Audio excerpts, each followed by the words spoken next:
Hi అండి, నేను మీ Ravula Sudhakar. Welcome to Mahanagar constructions.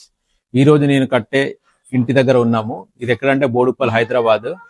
So ఇది వచ్చేసి మనం ఈ రోజు మన టాపిక్ ఏంటంటే మార్కింగ్ చేయడం. ఎప్పుడైతే మనం బ్రిక్ వర్క్ స్టార్ట్ చేస్తామో ఇంటి కన్స్ట్రక్షన్ లో, సో బ్రిక్ వర్క్ స్టార్ట్ చేసే ముందు మనం మార్కింగ్ చేసుకోవాలి. అంటే ఒక ఇటుక రాయి పెట్టుకొని ఒక మార్కింగ్ చేసుకోవాలి. అఫ్ కోర్స్ మనకి మన ఆర్కిటెక్ట్ ఇచ్చే ప్లానింగ్ ఉంటది, బట్ స్టిల్ కూడా ఒక్కసారి మనము మార్కింగ్ చేసుకుంటే అంటే ఇంకా బెటర్ ప్లాన్ ఏమన్నా వచ్చే అవకాశం ఉంటుంది. సో ఫిజికల్ గా మనం ఒక రాయి పెట్టేసుకొని, ఒక రాయి మంద మొత్తం ఎక్కడెక్కడ మన ప్లానింగ్ అనుకున్నామో ఫస్ట్ అట్లా పెట్టేసుకొని ఒకసారి చెక్ చేసుకోవాలి. ఒకసారి మరి మీరు ఇక్కడ చూస్తే, సో ఇక్కడ చూడండి, ఒక రాయి పెట్టినాము, అక్కడ కూడా దర్వాజా కూడా పెట్టినాము. సో ఇక్కడ చూస్తే ఇక్కడ కూడా ఒక రాయి పెట్టడం జరిగింది. సో ఇక్కడ చూడండి, ఇట్లా ఒక వరుస పెట్టినాం, ఇటు ఒక వరుస. ఇదేంటంటే బెడ్రూమ్. సో బెడ్రూమ్ ఏ విధంగా వస్తుంది అనేది చూసుకుంటున్నాం మనం. సో ఇంకా బెటర్ ఏమన్నా దీని మార్పులు చేర్పులు చేస్తే ఇంకా మంచి ఇంకొద్దిగా బెటర్ వచ్చే అవకాశం ఉందా? ఇప్పుడు ఇక్కడ ఒక లైన్ పెట్టినాం.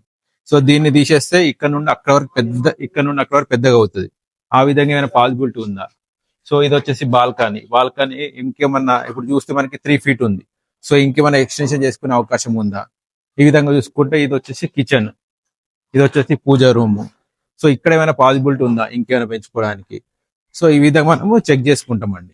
సో కంపల్సరీ కూడా మీరు బ్రిక్ వర్క్ చేసే ముందట, బ్రిక్ వర్క్ స్టార్ట్ అయ్యే ముందట ఈ విధంగా మార్కింగ్ చేసుకోవాలి. ఇక్కడ వచ్చేసి ఇది బాత్రూమ్, ఇక్కడ ఒక బాత్రూమ్. సో దీనికి అటాచ్డ్ ఇది బెడ్రూమ్ కి అటాచ్డ్ వాష్రూమ్. ఈ విధంగా చెక్ చేసుకుంటే ఏంటంటే మనకి మార్పులు చేసుకోవడానికి అవకాశం ఉంటుంది. సో బట్ ఫర్దర్ గా చేసుకోవాలంటే ఇబ్బంది అవుతుంది, ఎందుకంటే ఒకసారి గోడలు కట్టినాక మళ్ళీ కూల కొట్టి మళ్ళీ కట్టాలంటే ఇబ్బంది. సో కాబట్టి ఒక వరుస పెట్టి మనం కంపల్సరీ ఒకసారి చెక్ చేసుకుంటే ఏంటంటే, ఇప్పుడు మనము ఆర్కిటెక్ట్ ఇచ్చిన ప్లాన్ లో మనం కొద్దిగా మార్పులు చేసినాం. సో ఎందుకంటే ఇంకా బెటర్ వచ్చింది, ఆర్కిటెక్ట్ ఇచ్చే ప్లాన్ కన్నా ఇంకొద్ది బెటర్ ఇంప్రూవ్మెంట్ ఉన్నది. సో కాబట్టి చెక్ చేసుకోవడానికి బ్రిక్ వర్క్ స్టార్ట్ అయ్యే ముందట కంపల్సరీ ఈ విధంగా ఒక వరుస రాయి పెట్టేసి, ఒక ఇటుక రాయి పెట్టేసి చెక్ చేసుకుంటే మనకి ఇల్లు అనేది మంచిగా వచ్చే అవకాశం ఉంటుంది. మళ్ళీ పగలు కొట్టడము ఇట్లాంటివి లేకుండా సో ఇల్లు అనేది కరెక్ట్ గా వస్తుందండి. హౌస్ కన్స్ట్రక్షన్ సంబంధించి మీకు ఏమన్నా డౌట్స్ ఉంటే మీరు కామెంట్ చేయండి, నేను రిప్లై ఇవ్వడం జరుగుతుంది. అదేవిధంగా హైదరాబాద్ లో మీకు ప్లాట్ ఉండి అందులో మీ డ్రీమ్ హౌస్ కన్స్ట్రక్షన్ చేసుకోవాలన్నా, లేకపోతే already existed ground floor house ఉండి first floor, second floor, third floor ఇలా కన్స్ట్రక్షన్ చేసుకోవాలన్నా you can contact me. So తప్పకుండా మీకు ఏమైనా డౌట్ ఉంటే కామెంట్ చేయండి.